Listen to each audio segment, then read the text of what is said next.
Okay, so we've looked at function notation a little bit. Let's expand on that and see what we can do with, well, when things are written in function notation, the operations we can do with things written in function notation.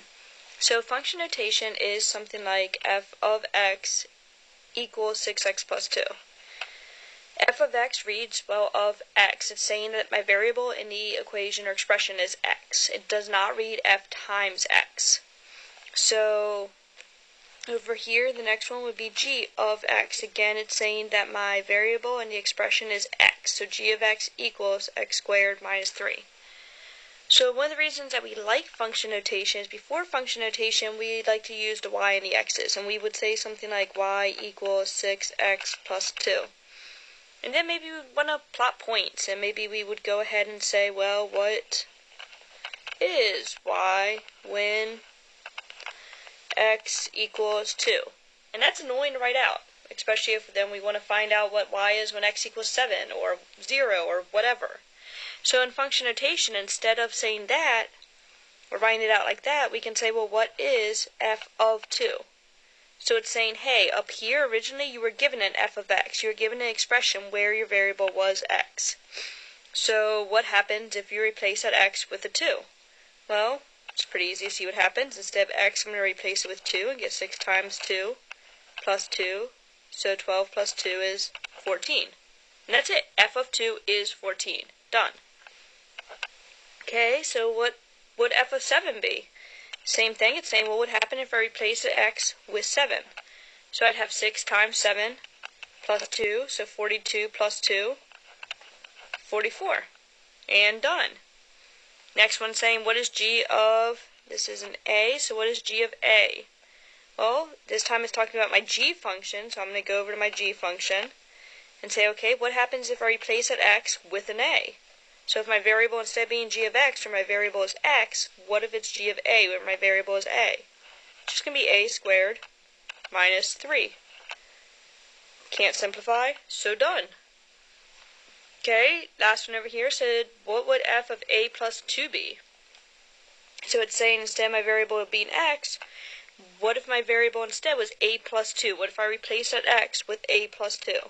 So my 6 was times my x, so I'm going to write it as 6 times a plus 2 plus 2. So 6a plus 12 plus 2, or 6a plus 14. And done. That is what f of a plus 2 is.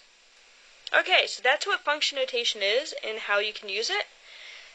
And it's easier to write some things in, it's easier to write the operations in function notation. Instead of saying add these two expressions together, I can just say, well, what is f plus g of x? Meaning, what would happen if I added together my two functions, my f function, so one up here, and my g function, and I kept them both of x, since they were originally of x. So let's see. I would have 6x plus 2 plus x squared minus 3. So I would get x squared plus 6x minus 1. Now we're not solving. This doesn't equal 0. All we were doing was saying what happens if I added these together. Well, we got that. So we're done. Okay, so the next one says, what happens if I subtract these two things together, but instead of an x, I replace that x with a 3. So I have g minus f of 3. Well, if you want to, you can think of it as two different things. You can think of it as g of 3. What would happen if I replaced that x with a 3? And f of 3. What would happen if I replaced that x with a 3? Well, if we do that, we're going to get 3 squared minus 3. So 9 minus 3, which is 6. And we're going to get 6 times 3 plus 2. So 18 plus 2, which is 20. Now, of course, the question asks, what happens if I subtract them? So if I subtract them, I'll get negative 14. And done. Okay, so the next one says, we have a filled in dot here. That means multiply. So it's saying, what happens if I multiply these two functions together and I keep it of x? Well, try it out. I would have 6x plus 2 times x squared minus 3.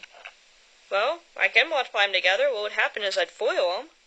I would get 6x cubed minus 18x plus 2x squared minus 6. I don't have any like terms, so I would just keep it like that, and done.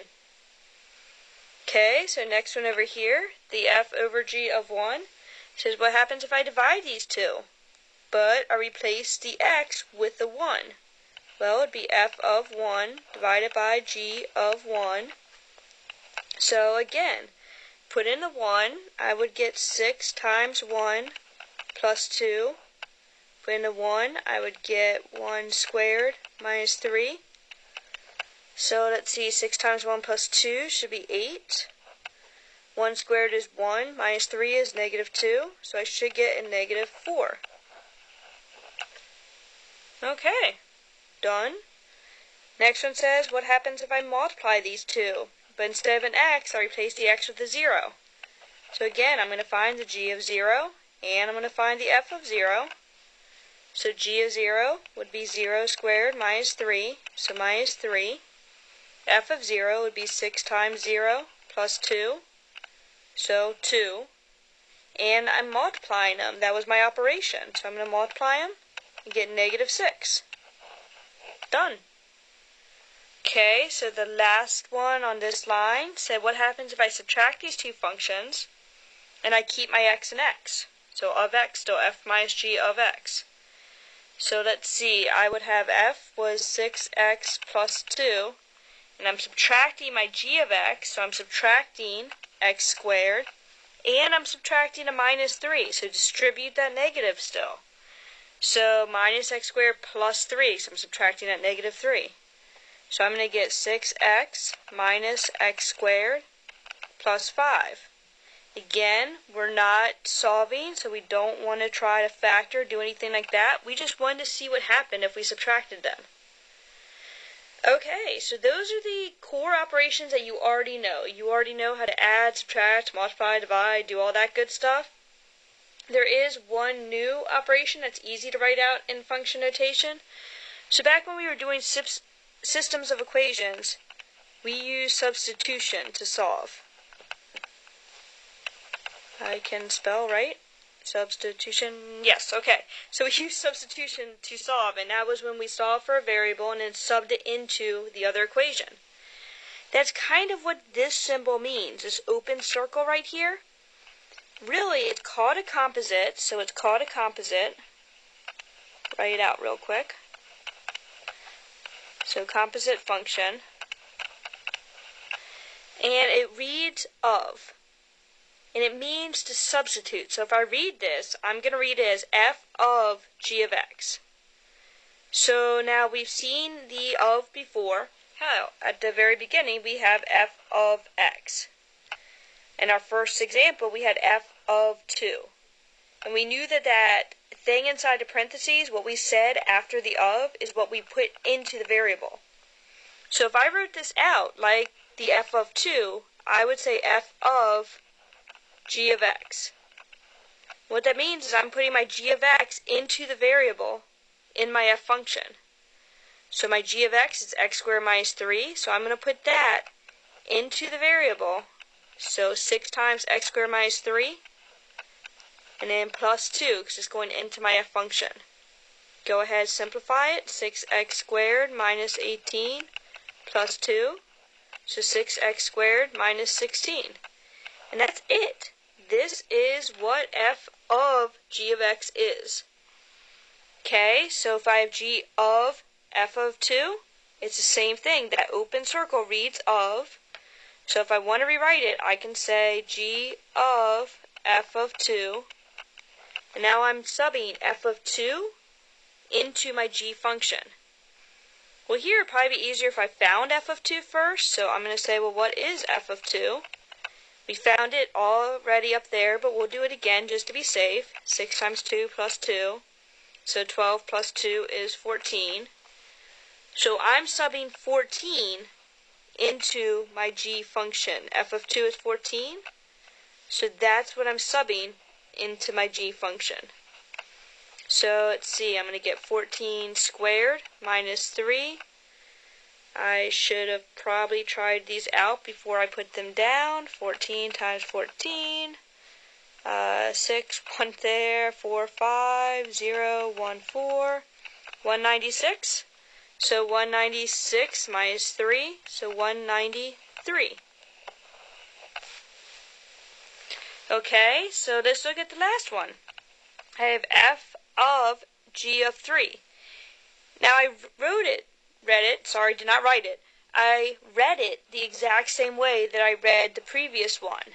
So this one happened to already be written in the parentheses notation.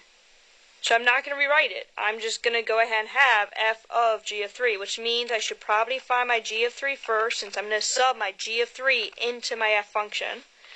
So g of 3 would be 3 squared minus 3. So 9 minus 3 is 6. Now I'm looking for f of g of 3, so f of 6. F of 6 would be 6 times 6 plus 2. So 36 plus 2 is 38. So f of g of 3 is 38. Okay, so that's the main operations with functions. We are going to look at one more on the next video, which is the last video.